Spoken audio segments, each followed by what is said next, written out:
कुंती कहने लगी, प्रभु जब तक हमारे जीवन में संकट थे तब तक आप हमारे साथ थे, लेकिन जैसे ही आज हमें सुख मिला तो आप हमें छोड़कर जा रहे हो।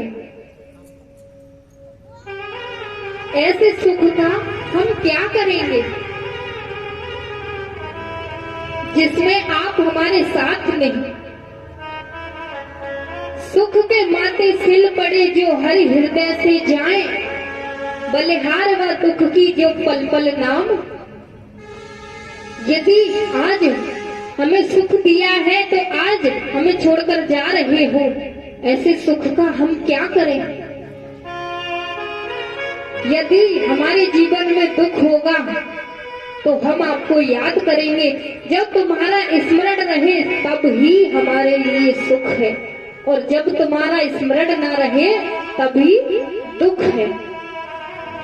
विपदो नेव विपद संपदो नेव संपद, विपद नारायण विस्मृति संपद नारायण स्मृति। विपत्ति में कोई विपत्ति नहीं, संपत्ति में कोई संपत्ति नहीं। विपत्ति तो वही है जब नारायण की विस्मृति हो, संपत्ति वही है। हनुमान जी ने भी कहा था, कहे हनुमंत विपत्ति प्रभु सोई, जब तक सुमिरन भजन ना होई। कुंती ने अंत में केवल दुख मांगा। इस प्रकार सबके प्रति प्रेम देखकर तेरी मेहरबानी का है बोझ इतना, तेरी मेहरबानी का है बोझ इतना, जिसे मैं उठाने के काबिल नहीं हो। तेरी मेहरबानी का है बोझ इतना, जिसे मैं उठाने के काबिल नहीं हो।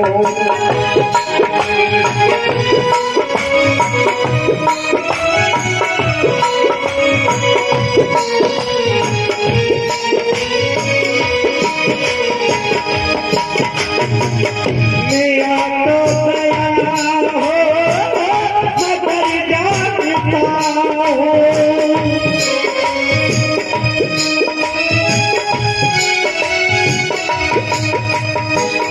तेरे घर पे आने के काबिल नहीं हो।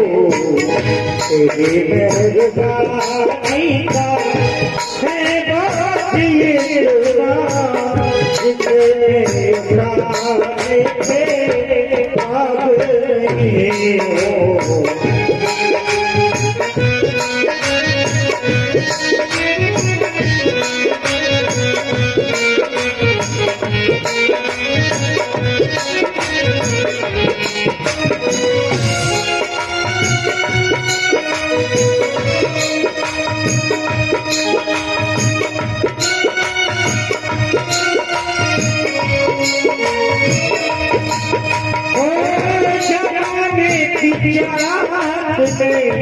मुझको बुलाया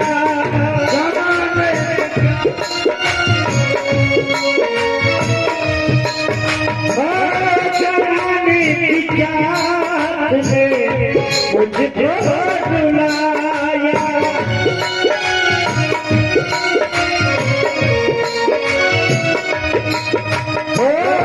तेरा नाम है जिसमें जो पे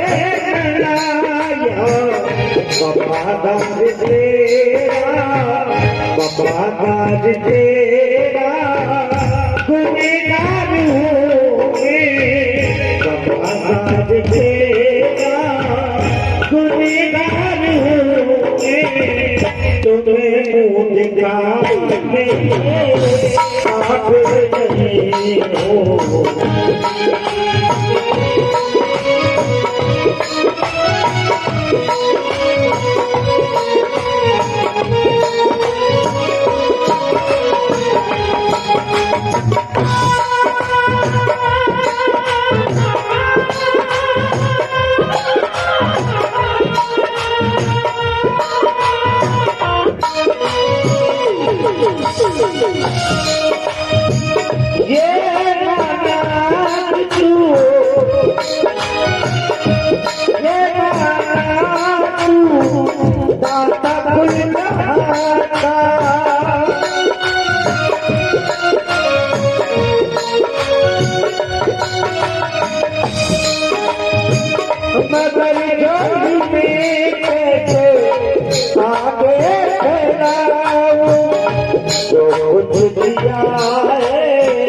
वो सब नहीं है जो कुछ दिया है, वो सब नहीं है उसी को उठाने काबिल नहीं हो।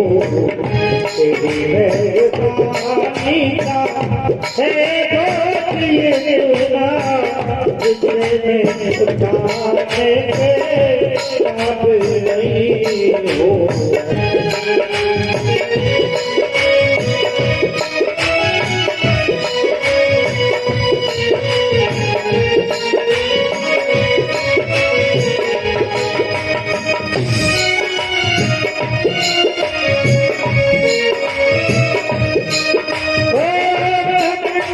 यही है सर को झुका लूं,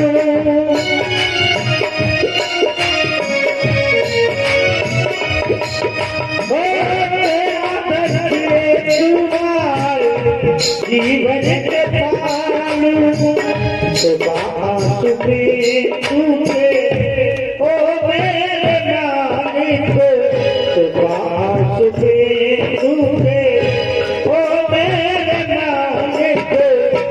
मैं कुछ चढ़ाने के काबिल नहीं हूँ। जय जय श्री। सोए गए कैसे लग रहे हैं? आराम कर लो। एक बार ट्रेन से जोर से बोलो राधे। एक बार गुस्सा में बोल के देखो, गर्मी चले आ रहा है। जय जय। गुस्से में बोले करो, गुस्से ही बढ़िया है। गुस्सा में तो तेज बोले।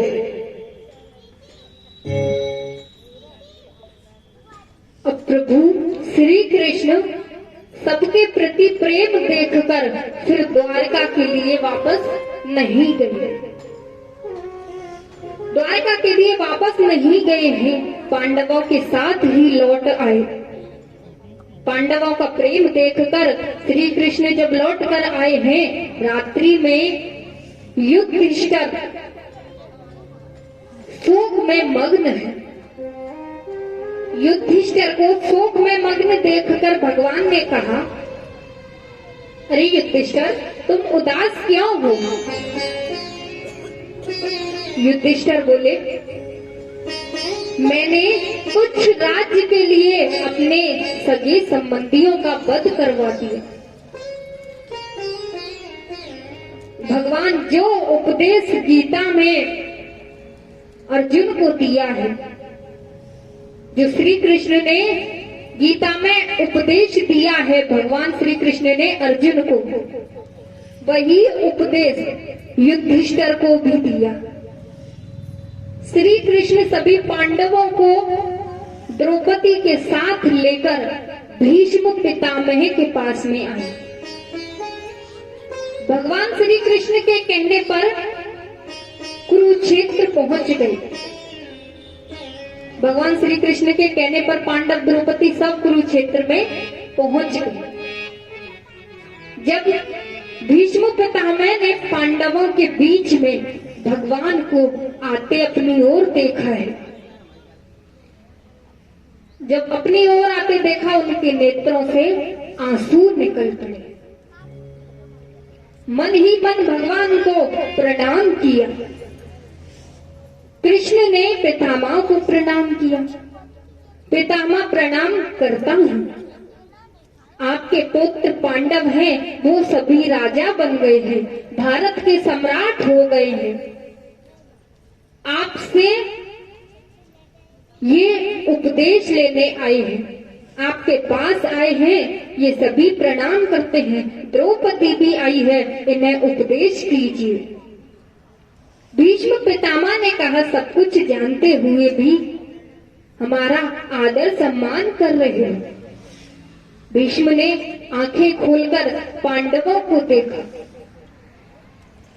भगवान को देखा और कहने लगे, खूब जाना है कि अनजान बने बैठे हो, आप सबके बारे में जानते हो और हमसे कहते हो कि आप एक राजा को उपदेश कीजिए, ये सम्राट हो गए हैं। खूब जाना है कि अनजाना बने बैठे हो, आप में आप छिपे और पर्दा ढके। सब कुछ जानकर भी इतना आदर सम्मान कर रहे हो मेरा। भीष्म ने आंखें खुली, पांडवों को देखा। भीष्म ने पांडवों को सबसे पहले उपदेश क्या किया?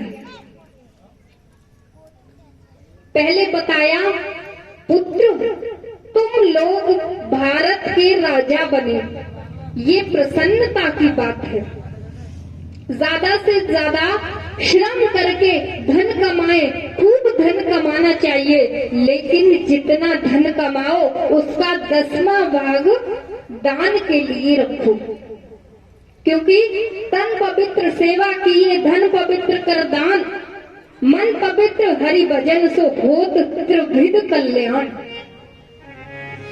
शरीर पवित्र होता है सेवा करने से, और धन पवित्र होता है दान करने से, मन पवित्र होता है भजन करने से, मन की शुद्धि होती है। दूसरी बात, अब भीष्म कहने लगे, ये बात तो मैंने बता दी, तन मन और धन कैसे पवित्र होता है। अब दूसरी बात, तुम राजा हो और एक राजा को कभी पाप होते हुए नहीं देखना चाहिए, ना ही करना चाहिए, ना ही होते हुए देखना चाहिए। भीष्म पितामह कहने लगे, कभी भी एक राजा को पाप नहीं करना चाहिए। पांडवों को जब ये बात कह रहे थे ना, तो द्रौपदी वही उपस्थित थी। भीष्म की बातों को सुन करके द्रौपदी जोर से हंसने लगी। द्रौपदी हंस गई तो भीष्म पितामह ने कहा,